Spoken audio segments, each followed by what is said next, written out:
Hi everyone, I'm Andy Fell, the founder of GiFT631, and it's a real pleasure and privilege to be joined once again by Bill McFarlan, who is the chairman of Pink Elephant Communications. Bill is an absolute expert on language, the language of leadership, on communication and presentation skills, but also on how you build self-belief. And I believe this is a topic that's so critical in these uncertain times. So without further ado, Bill, I'd like you to give us some tips and advice on what can we do at a very practical level to improve our self-belief.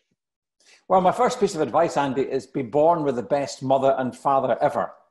But that's difficult because they get to choose their children, but we're unable to choose our parents.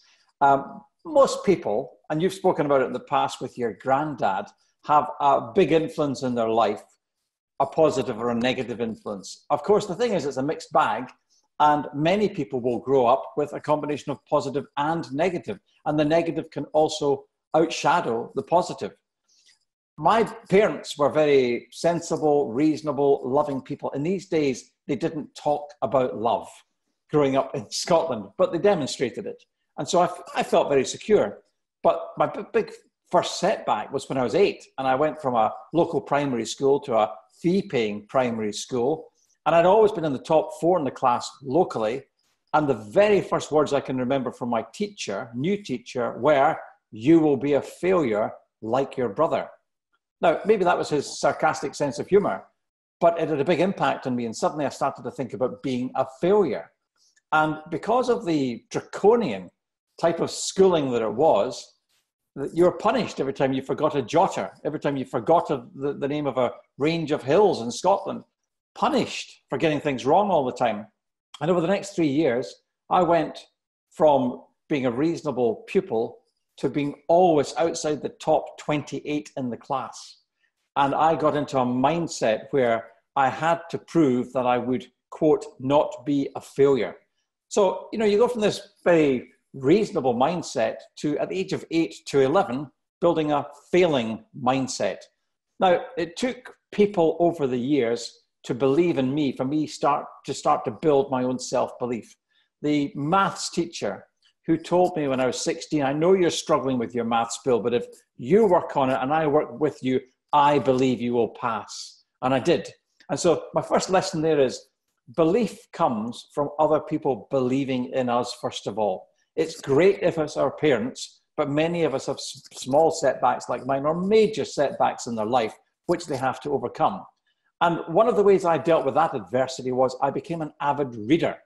And I started to read what we would now call self-development books. But when Dale Carnegie wrote How to Win Friends and Influence People in the 1930s, would we have called it a self-development book? But the big lesson I took from that one, Andy, was being genuinely interested in other people. And he told the story of the Irishman who got to know the names of thousands of people in New York and became a millionaire simply because he had taken a genuine interest in people and they liked him back.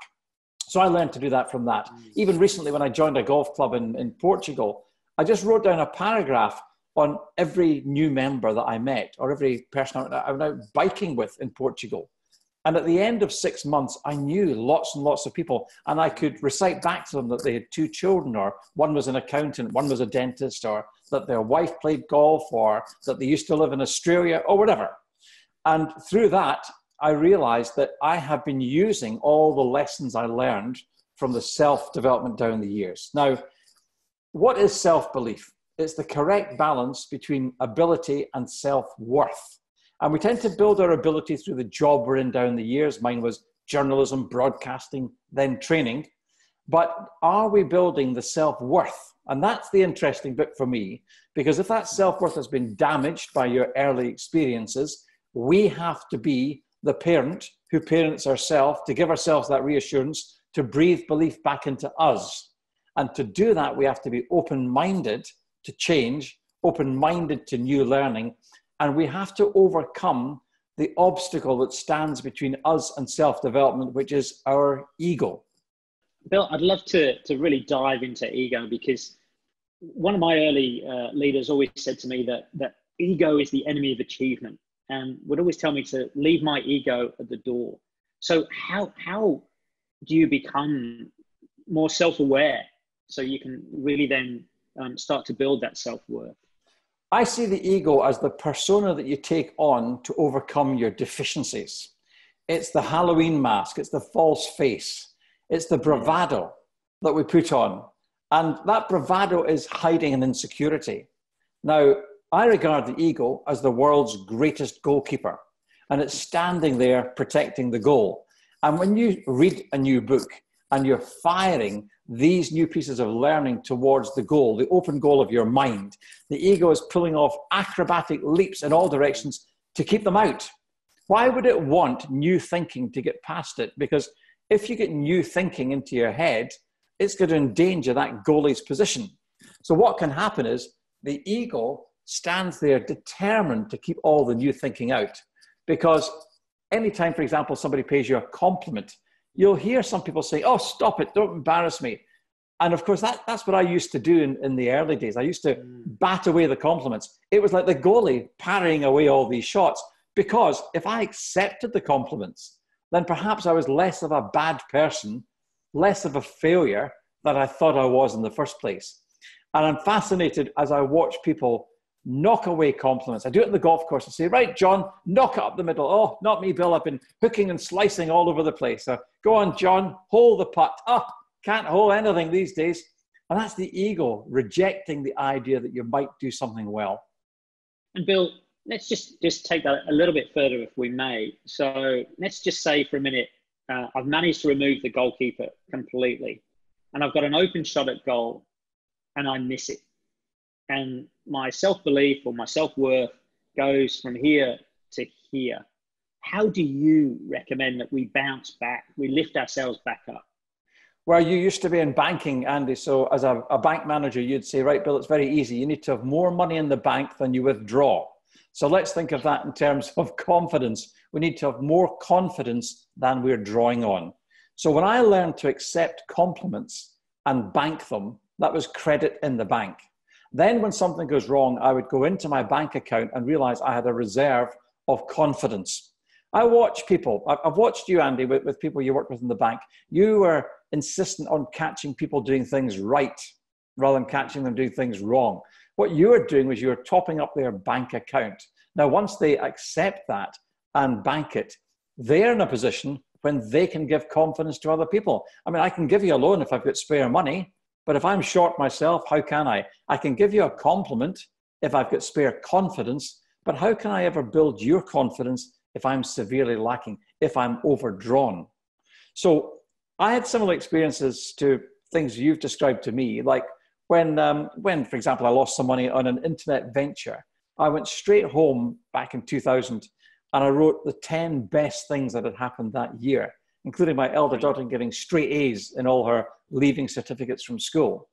And then I realized that it had been a very good year with one setback. So I learned to put it in perspective. But I also learned that from a book called Don't Sweat the Small Stuff by Richard Carlson.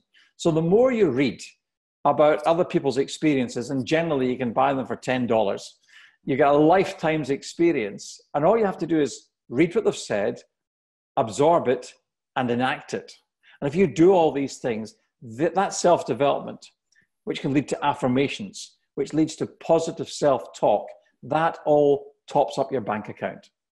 And that sequence you've just talked through, I believe is absolutely fantastic, Bill. And I strongly recommend that when people watch this, they just pause over that little segment and revisit each part of what you've just spoken about there, because that to me is a beautiful process to take people from where they are to a very high level of self-belief and self-confidence. One final question, Bill. I just want to have a shot that's so powerful, the goalkeeper is going to get nowhere near it. So what would be the absolute number one top tip in terms of building absolute self-confidence? And maybe it's just really a succinct summary of what you've been sharing with us, which has been absolutely superb. Well, you see the best footballers in the world, like Ronaldo, are fantastic athletes and practicers. They practice.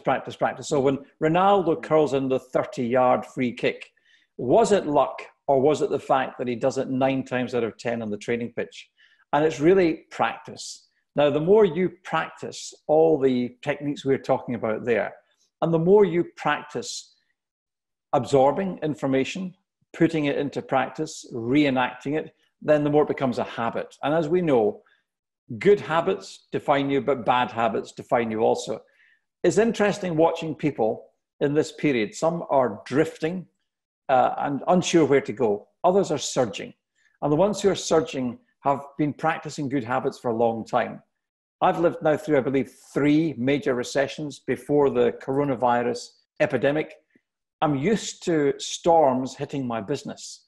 So right from the start, rather than panicking, I sat down with the other people who were key in the business and said, right, how much money is in the bank? How long can we last through this storm? What do we have to do? How do we stop the money going out? What are we doing just now? What do clients want? What are we committed to doing? How do we manage to give that to them? What do we do for the next month? How do we change? How do we pivot, to use one of your words, pivot onto something new? What do we have to build that's more relevant? What's new that we can bring people? And that all comes from a mindset that's come from the practice of revisiting the key principles of self-belief. Fantastic. Well, Bill McFarlan, the chairman of Pink Elephant Communications, I would love to continue talking, but I think I need to go and practice a few of these Ronaldo 30-yard shots. So much in that around influencing people, around self-development, as well as how you build your own self-belief and self-worth. I have to say, Bill, every time that I speak to you or even receive a message from you, it helps top me up.